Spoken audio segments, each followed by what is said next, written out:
Hey guys, welcome. Welcome aboard if you're brand new. Welcome back if you are not, and welcome home if that sits perfectly for you. Today we are going to talk about what's coming in for you in 2024 if you have a strong Aquarius presence in your natal chart.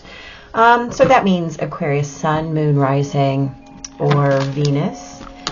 This also applies to you if you happen to love someone or know someone with strong Aquarius placements in their chart, mostly because I'm a giant believer in the cross-watching principle. I think that more information is always better, especially when it comes to people who we know, love, and have to engage with, or choose to engage with, honestly.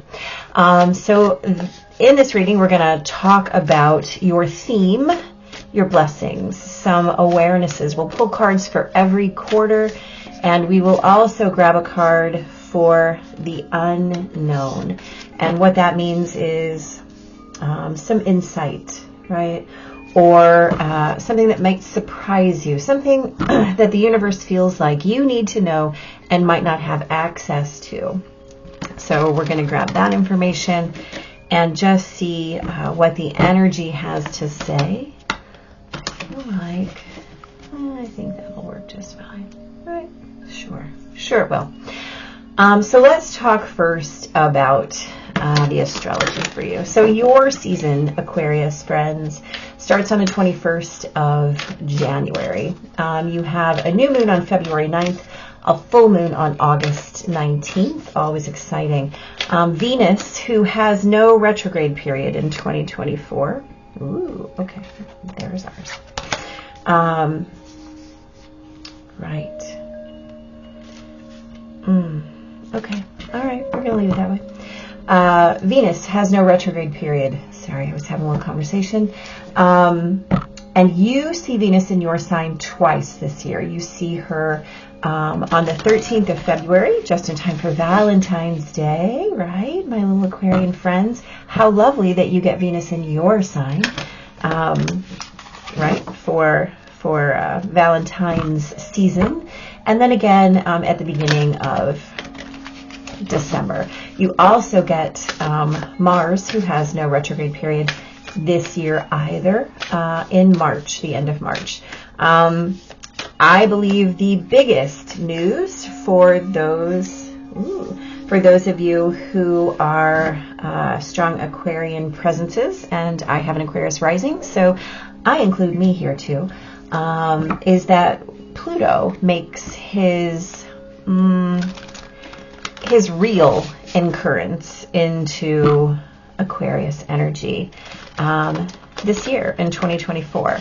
So that's exciting. I mean, we definitely do get a little retrograde period in September where he will back his big giant self back up into Capricorn for a brief period of time. But, or I guess May. For the most part, Pluto's leaning into Aquarian energy completes during 2024. So that is huge. Pluto, of course, is a generational energy, right? And so what that means is that all of the energetics surrounding things Plutonic, and so we're talking about transformation, we're talking about upheaval, and we're talking about awarenesses that come from the depths, right? Those things that are offered for change and transformation that perhaps we didn't even know needed to be shifted or changed, come up. And the fact of the matter is, like karma, Pluto is very patient. Pluto will keep handing you the same lesson as many times as you try to hand it back or shove it back down.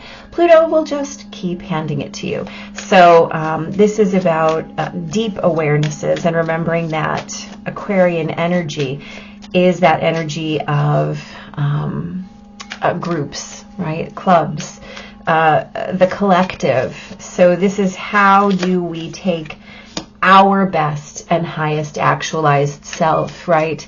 In that opposition energy that is Leo, right? Here I am.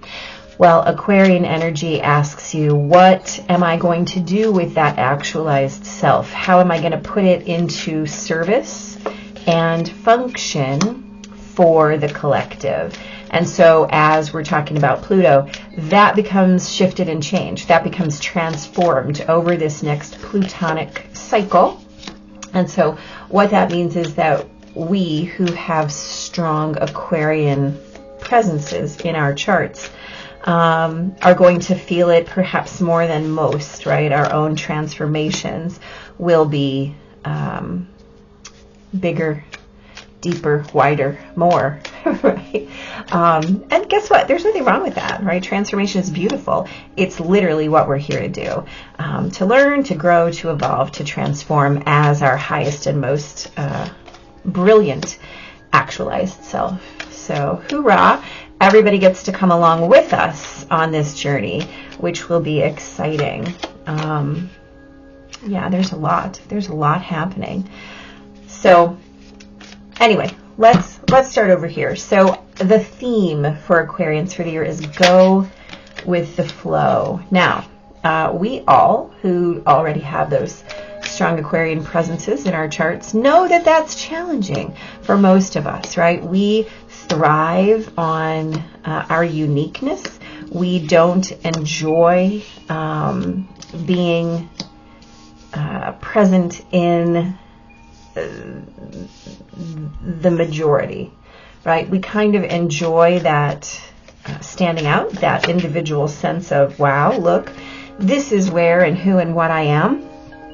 And we kind of create it in terms of noticeability, right? You know, Aquarians are known for their wild patterns in their clothing and their green hair and all those things that we do, whether closeted or uncloseted, that allow us to stand out in the world. So going with the flow, let's call this going with our flow, right? Because the flow is the flow is not where we always are, right? We're not always present in that energy. So there, while there's that the awareness of that concept of go along to get along, but that's not what we're doing, right? And so this blessing here says, no. There is no going along to get along, right? This is igniting courage. I am strong. I am valiant. I am courageous. And so in the way that this reflects as a blessing, this go with the flow really morphs into go with your flow, right? It has to be aligned. It has to be present in your highest and best. Otherwise, it is simply not going to work, my Aquarian friends. We all know this, right? And honestly, everyone knows this, whether or not you have a strong Aquarian presence in your chart. That doesn't really matter. If it's not in alignment with your highest and best, it manifests as resistance because the flow is your flow. And everyone has their own. So if you try and align with someone else's flow, you're going to meet up with resistance. Perhaps not always, but somewhere for sure. So that courage to witness your flow as your flow, right, is huge. It's absolutely huge. And with an awareness here, which is the trine or the sextile, symbiosis, right? This is a gift in astrology. A sextile is a gift.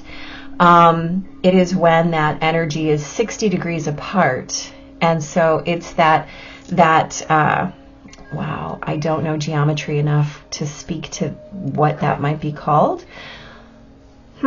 Anyway, I'm not sure what exactly kind of triangle that is. But at any rate, in astrology, it is the thing that creates flow. Right? It creates a gift. The trine is an equilateral triangle. That much I do know. And then the sextile is at 60 degrees. So the way that this works is these are gifts. These are gifts from the universe. And so this is an awareness of what your flow looks like and having the courage to lean into that and allow those presences, right? The way that alignment feels, right? Because it definitely feels different. You know when you walk into a room and the energy is good and the people are present with you, it feels different than when you walk into a room and there is adversarial energy. That's the difference between that trine and sextile energy and a square energy, right? A square is, how am I going to have to confront this energy and work with it actively, right? You don't have to work actively with a trine or a sextile. That energy simply is there, present in flow for you all the time, as this is a go with the flow theme for you, igniting your own courage to call it out, right, when it is not for you. This is the place where when you know that it doesn't feel right, you get to say, right, you get to claim the need for shift or change. And especially with Pluto coming into Aquarius this year, that's going to be super important for everybody with strong Aquarian tendencies, certainly, but most of all for every single person on this globe, right? We're going to have to come to that place where we recognize not everything belongs in our experience, but everything is always for us. And if that feels like a polar statement to you, I invite you to do a little more work with it, because it is not. It is all inclusive. It is all inclusive. All right, let's move into your quarters here. So the first quarter of 2024 for you, you have the Two of Wands, the Nine of Wands, and the Star. First of all, those are lovely cards, right? Yeah. So the Two of Wands invites you to be in balance with your choosing, right? This is how you're inspired, where you're inspired, what you're drawn to, and the way that you make choices through this duality. The Nine of Wands actually says there are things in your awareness that are not in line, right? Those are things you don't want to choose. Well, if you've chosen them so far and you recognize that these are not working for me, or they may not be working any longer, or they worked at one time, however, I have grown, evolved, or shifted, or changed, and moved past X, Y, or Z. Part of the courage of being in your own symbiotic flow is having the courage to claim that, no matter what the results or consequences of that conversation or those choices are, right? If you say XYZ, this situation, this relationship, this person, this situation is no longer feeling good to me. This is no longer feeling aligned. This is no longer feeling productive. In claiming that, you're inviting the opposite side to speak, right? So let's say, for example, that it's a relationship. And you say to this person, hey, this relationship no longer feels productive for me. How does it feel for you? That person is invited then to speak on that. And you have to be prepared to witness that, right? You have to be strong, valiant, and courageous in order to manage the witnessing of their truth in relation to yours. Here's the deal. That first quarter is bringing you these cosmic blessings, right? We start off in mid-January in Aquarius season. We have that new moon on January. Oh, wait, that's wrong. February 9th. February 9th. Thank you. February 9th, we have a new moon in the middle of this first quarter. So this is where we're planting those seeds of intention. Is this aligned? Is this not aligned? And guess what? The universe is backing that up. The universe is right there for you, saying, okay, let's make this work. Let's figure this out. When Venus comes into Aquarius, this is going to be highlighted, spotlighted in a really bright way, right? We talk about home when we talk about Venus. And so this is what feels like home to me. Does this feel like home? Yes or no? Does this sound like home? Yes or no? Does this look like home? Yes or no? Does this taste like home, yes or no? And you get to choose what you do, what you claim, where you go in relation to those answers. Where are you going to triple down? Right? What are you going to back? What are you going to continue to hold on to? Right? Because the Nine of Wands, if he holds on to too much, he can't do that. He gets weary. He moves into that 10 space of overwhelm. Right? This is the number of lesson and learning. And so if we don't do the lessons and learning here, then what happens is externally something comes in and moves that for you on your behalf. And so in this first quarter, this is really about assessing what is in alignment, what is in my flow, and where do I have the courage to call it out, to note it, to allow it to be illuminated, right? The star is a beautiful card of renewal, Pluto energy, after destruction, also a Pluto energy, right? So what we choose in relation to where we believe we may or may not be able to sustain what's happening is literally how we create our next level. So in this first quarter, make sure that you're really calling out your truth, right? And while we're talking about being in your flow, and while we're talking about making sure that everything is really deeply aligned, we're also talking about the courage to call it out where it's not, right? You have two options in every situation, two options. Take the truth option, right? Instead of the capitulation option where you just, fall back into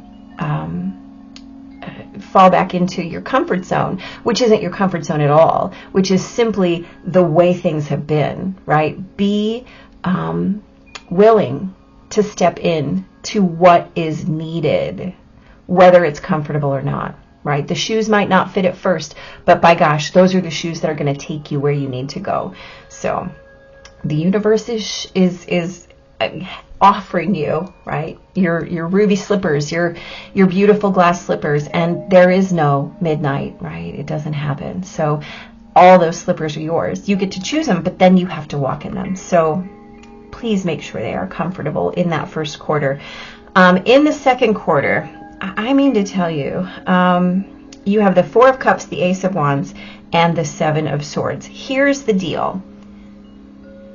Everything that you did or did not choose in the first quarter will either come back for you with big consequences. Well, let's phrase that in a different way. Everything that you chose or did not choose well, right? You're going to note it. In that second quarter, the things that you chose will either amplify in a beautiful way, or they will amplify in a consequential way that makes you say, oh, I see what I did there. I see how I did or did not choose appropriately. I see how I did or did not choose well, right? In every place that you are out of alignment, or in every place where you believed you were in alignment but really weren't, that lesson is going to come in strongly in the second quarter. So just be aware of what that looks like and tastes like and smells like, because there will be no doubt in the second quarter of 2024, you will either meet those choices with absolute joy, passion, inspiration, right? Like face first, let me just take a bite of this because it's so great. Or, boy, okay, I see that was not my best choice. Okay, and here's the thing. Stay in the flow. If it was a choice that you did not prefer, you learned that lesson. If it was a choice that you did not love, you learned the lesson. Have the courage to say, oh, I see what happened here, and release your attachment, right? Release the gravity of the shoulda, coulda, woulda, right? Let that part go and move with the inspiration of the information. Let the experience of the consequence be enough to move you forward in a new way. Because guess what? You never run out of choices in this lifetime. sometimes our choices feel limited. Sometimes our choices are more limited based on the choices that we've made in the past. But we never don't have a choice, right? You always have a choice. Sometimes the consequences feel untenable, feel undoable, feel unmanageable. Sometimes the choice feels, excuse me, impossible. But it's not, right? That is self-deception. That is, I might not be engaged enough to make this choice right now. And you know what? That's okay. Because once you get to that place where the choice is so powerful and strong, it will make itself. It will make itself. Because once you choose that strength, that valiance, that courage, once you choose those things, the choice is already made. All you have to do is say, oh, okay, this is what we're doing now. So in that second quarter, you get a reevaluation. And that's beautiful, right? That's okay. There's nothing wrong with that. In the third quarter, you have the Eight of Swords, the High Priestess, and the Four of Pentacles. So as we move here, I want to say that both of these cards are cards that warn against the concept of immobility, right? You are literally offered this year a theme of being in the flow, a blessing of igniting your courage. This is motion, right? Trines and sextiles are how energy moves freely. So this is a year of motion, and you have these wands here igniting you further. Well, igniting you further, right? And so these are cards of immobility, right? The Eight of Swords says, my ideas hold me captive. My beliefs keep me bound. I am stuck here. I'm stuck. But guess what? You're not. You're not stuck, right? This is a chrysalis. This is motion inherent within it, right? And if there's healing that needs to happen in terms of your belief system, right? So if we have the 7 here, this 7 of self-deception, like I made these bad choices, then what happens is you move into this third quarter saying, oh, I see where I made these choices. Now let me see how I've been holding on to them, right? The Four of Pentacles is a card of withholding, conservation. And it's this card that says, I have all these things, now I'm going to have to hold on to them, right? We talked about this at the beginning of the year. What you're holding on to may or may not be in alignment, right? So if you have like a hot potato among those things you're holding on to, it's not going to feel so good. Again, you are urged right back to your intuition. Every single place here. That High Priestess is about, how am I divinely connected? Where is my highest and best connection? How am I going to move and manage this in terms of these untenable beliefs? Well, guess what? My beliefs are just my beliefs. My soul knows differently. My soul knows differently. That's a fact, right? Your soul always knows differently. And how you prepare to handle that information and manage that information and move with that information is entirely and always up to you. It's always up to you. So the way that you're willing to release anything that is not about your forward movement, pay attention, because that third quarter is going to be all about this lesson here. In fact, I believe that is partially part of the time where,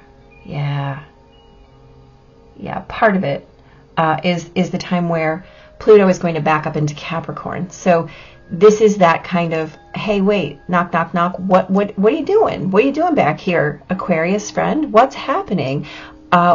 You understand where you're going. What's holding you up? Let's explore it, right? Not in a judgmental or blaming, shaming kind of way, but in that way where we say, oh, hold on, let me hold your hand and let's talk about this, right? Let's talk about what's keeping you stuck, what's keeping you bound here, and how can we rework and retool those ideas into something new, into that next level, so that you do open, so that you do feel this awareness. Now, fourth quarter, boy, oh boy. So let's talk about what's going on here. So let's start with the Wheel of Fortune. Okay, so the Wheel of Fortune is how we move forward, how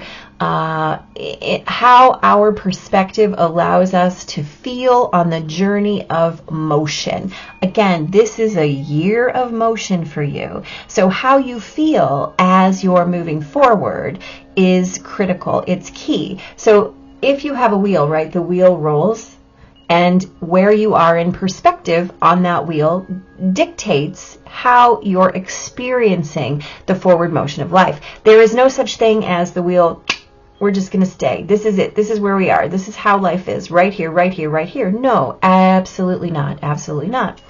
So if you position yourself on the outer rim of this wheel, you're moving constantly and you're going to get really seasick. It's a lot of shifting and changing background. And guess what? Nobody's inner ear can sustain that for too long. I don't care how good of a spotter you are absolutely going to get seasick. You're not going to enjoy the journey if you're constantly trying to navigate from the edge of that wheel. If you position yourself as a spoke, guess what? The same thing happens. You're constantly moving up and down and up and down and around and around. You cannot manage your journey from a spoke position. Even if it's an axis position, it doesn't really matter. That's necessary. That energy is necessary, but you're always shifting around in the polar regions of your journey. Instead, if you position yourself as the hub of the wheel, what happens is the wheel is rolling, but you're not. What's really shifting and changing there is just your awareness as you watch how the wheel rolls. Then you become the center. You are the center amid the chaotic motion that is that wheel.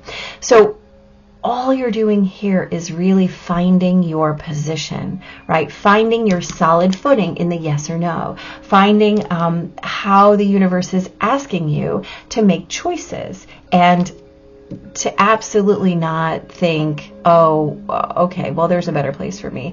Okay, well, if I'm over here, it's great. No, it's really not.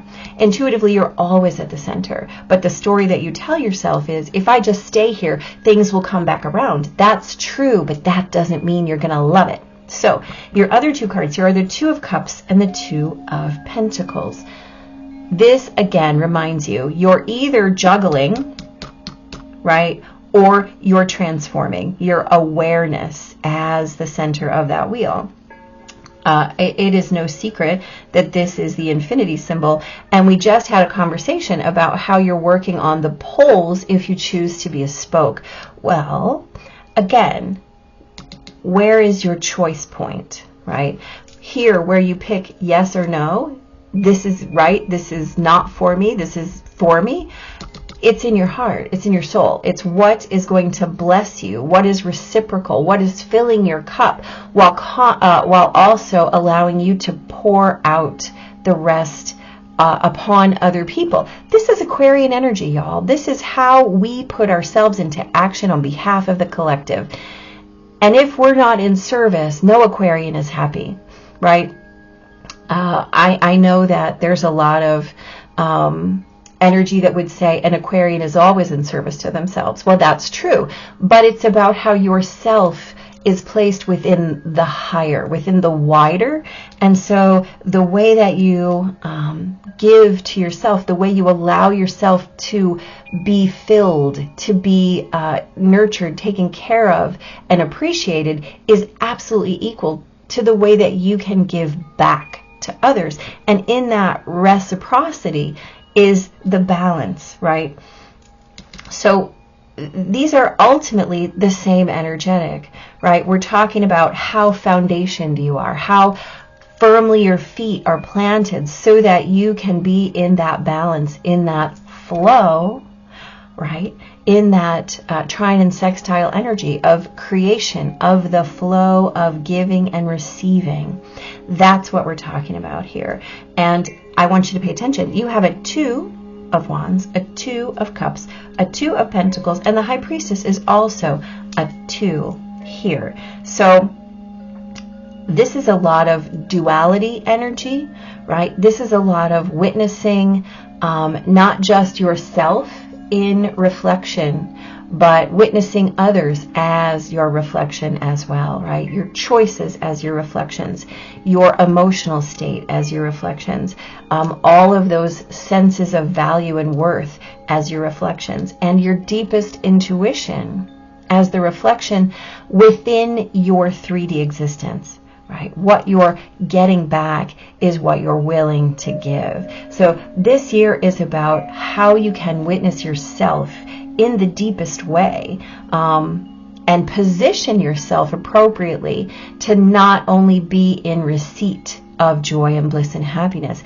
but to be able to pass that on, to pay it forward, as the case may be, because ultimately the recipient of every bit of energy that you pay forward is you, right? That's ultimately you. Think about it.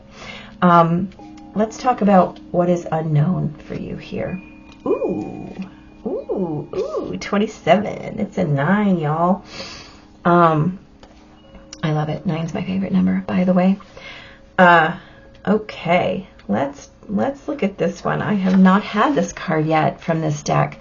So this is called the Grand Symphony. I love it. The key concepts here are inclusivity, being part of the whole, removing bias, seeing the interconnectedness of all, knowing that everything you do has a consequence, unity consciousness, the end of division. Okay, let's read it. I haven't read them all, but this one feels like it wants to be read, so let's do it.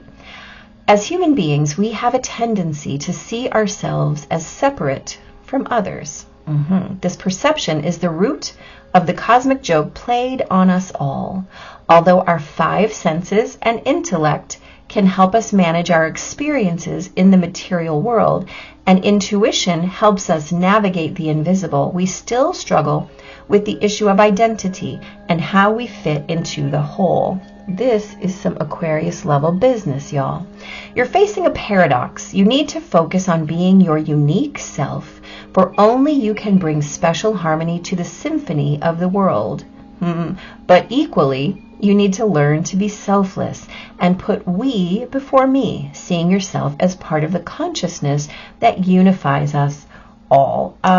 We just talked about that in great length for half an hour. You're being invited to step back and see the bigger picture until your individual part on the world stage disappears and blends with the glory of all life. Really? It's true that who you are and what you do counts in far-reaching ways. Consider this, though. When you listen to music, it's the whole, not any single note on its own, that makes the song come alive. So today ask yourself, can you be part of something bigger? Can you put your principles and the needs of the group above your own wants? Can you fully embrace the concepts of unity in diversity by celebrating all the notes in the symphony? If so, then you will indeed be wise, and whatever you're dreaming about will be fulfilled beyond your wildest hopes. Well, no kidding.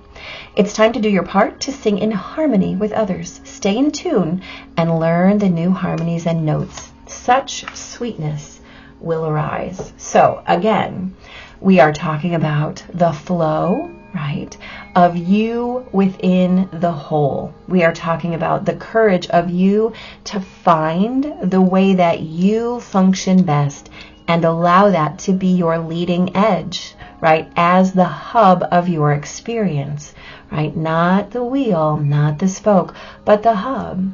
At the hub, you experience your flow. So have the courage to claim it, because the stronger you are, the more you're able to emit your own personal note, right? You hold your energy, you hold your vibration, you hold your resonance, and then everything outside of you comes online and joins with you instead of feeling that as resistance or something else, right?